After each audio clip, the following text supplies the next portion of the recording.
আজকে আমি রান্না করেছি পটল সেদ্ধ ভাত, পেঁয়াজ আর রসুন ভেজে নিয়েছি, একটা লঙ্কা দিয়েছি। অনেক দিন খাই না শুকনো লঙ্কা, আজকে মন হলো তাই খেলাম।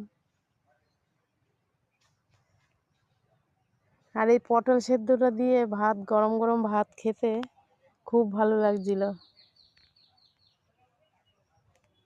এরকম একটু পটল মাখা থাকলে আর কিছুই লাগবে না, পেট ভরে ভাত খাওয়া হয়ে যাবে।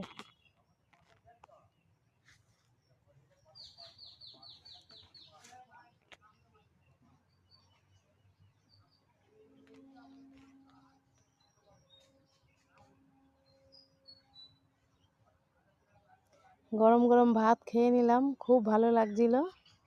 আর সাথে ছিল একটা ডিম ভাজা।